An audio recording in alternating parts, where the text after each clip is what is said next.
আধিপত্য বিস্তারের বাসনা থেকে সম্পর্ক ছিন্ন করেছে সৌদি আরব সহ ৬ দেশ বলে অভিযোগ জানিয়েছে কাতার।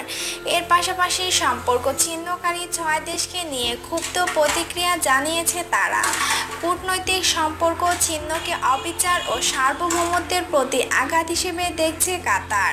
কাতারের পররাষ্ট্র মন্ত্রণালয় থেকে এক বিবৃতিতে বলা হয়, মিথ্যা ও ভিত্তিহীন দাবিতে এই সিদ্ধান্ত নেওয়া হয়েছে। এর লক্ষ্য পরিষ্কার, তারা আমাদের ওপর রাজনৈতিক আধিপত্য বিস্তার এবং খবরদারি করতে চায়।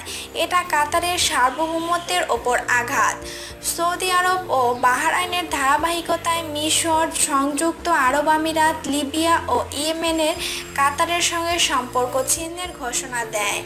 জঙ্গিবাদের সমর্থন দেওয়া অভিযোগে কাতারের সঙ্গে কূটনৈতিক সম্পর্ক ছিন্ন করেছে সৌদি আরব সহ মধ্যপ্রাচ্যের ৬ দেশ। সৌদি আরবের রাষ্ট্রীয় বার্তা সংস্থা এসপিএ দাবি করে, কাতার মুসলিম ব্রাদারহুড, আইএস, আল কায়দা সহ কয়েকটি সন্ত্রাসী সংগঠনকে সমর্থন দিয়ে এই অঞ্চলের স্থিতিশীলতা নষ্ট করে। তাদের নিজেদের সংবাদ মাধ্যমে সন্ত্রাসীদের বার্তা পৌঁছে দেয়।